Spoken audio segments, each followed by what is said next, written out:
Salutare, dragi prieteni! Astăzi vorbim despre cum lovește Rusia porturile ucrainene pentru a submina sprijinul internațional pentru Ucraina. Vorbim despre declarațiile șefului NATO, Mark Rutte, care spune că nu va lăsa Ucraina să piardă războiul. Și vorbim despre cum Polonia amenință Rusia. Vă vom doborî rachetele și în caz de atac vom trage în Sankt Petersburg. Analiștii Institutului pentru Studiul Războiului indică faptul că rușii lovesc porturile ucrainene cu scopul de a submina sprijinul internațional pentru Ucraina și de a împinge Ucraina la negocieri timpurii. Forțele ruse au atacat nave civile acostate în porturile ucrainene pentru a patra oară consecutiv după 5 octombrie, ca parte a unei aparente campanii de atac rusești care vizează zonele portuare pentru a submina coridorul de cereale al Ucrainei, a submina sprijinul internațional pentru Ucraina și a împinge Ucraina în discuții timpurii.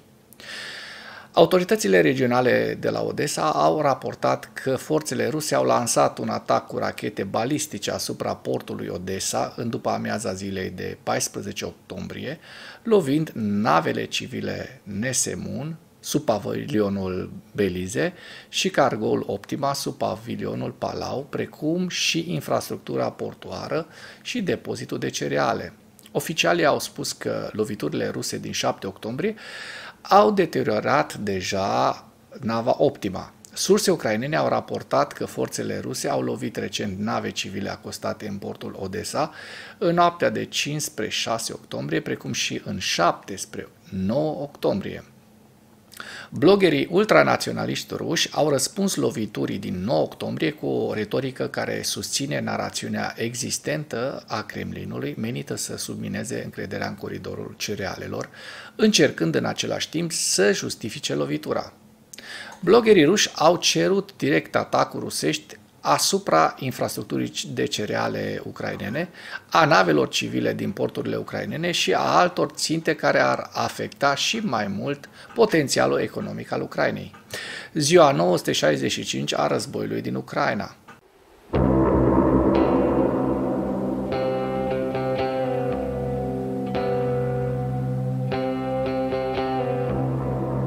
Potrivit statului major al Forțelor Armate ale Ucrainei, în dimineața zilei de 15 octombrie 2024, pierderile totale în lupta ale Rusiei, de la începutul invaziei neprovocate asupra Ucrainei din 24 februarie 2022, se ridică la aproximativ 671.400 de militari. În ultimele 24 de ore, Rusia a înregistrat pierderi semnificative pe frontul din Ucraina, între care 1210 militari, 13 tancuri, 44 de vehicule blindate de luptă și 9 piese de artilerie. Dacă până în acest moment ai găsit informații utile în material, contribuie cu un like și cu o distribuire a acestui videoclip pentru a ajunge la cât mai multă lume. În timp ce rușii avansează câte puțin în Donetsk, unii experți militari își pun întrebarea dacă aceștia vor putea ocupa întregul Donetsk în această iarnă. Un articol foarte interesant pe care l-am tradus și pe care îl găsim în linkul din comentarii. Polonia amenință Rusia, vom doborî rachete și în caz de atac vom trage în Sankt Petersburg. Ministrul de externe al Poloniei, Radoslav Sikorski, a anunțat că va deschide în curând o bază de rachete de apărare aeriană și va doborî și rachete rusești ce zboară spre țara sa. În urma summitului NATO din iulie de la Washington, a fost anunțat că noua bază americană de apărare antirachete din Redzikovo, Polonia, este acum operațională și pregătită să apere alianța.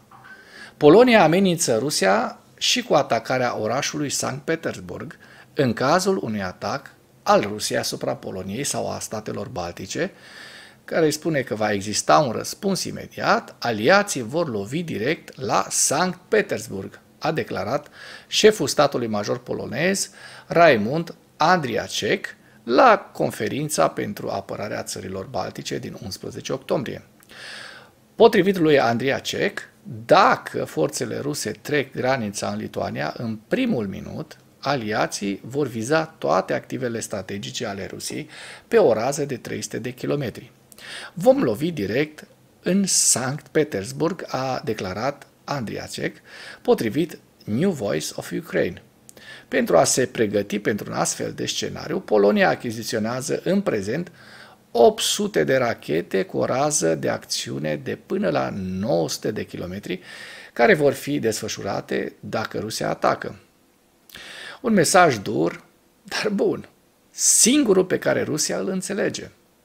În ceea ce urmează vă prezint un slide cu evoluția de ieri a celor mai importante fronturi din Ucraina și cu principalele știri din presa ucraineană.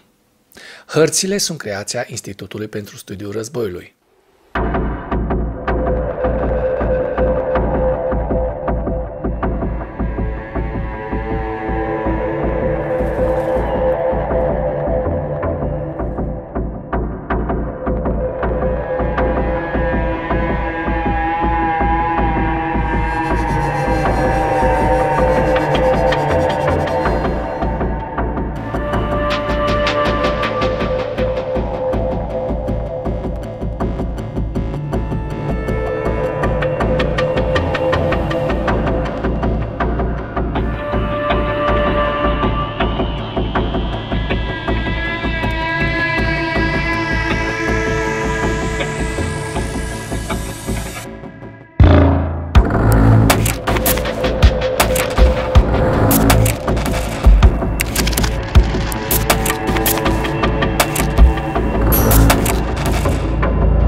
Mulțumesc pentru vizionare. Dacă vrei să susții acest canal, abonează-te la Animatura. Apreciez mult asta.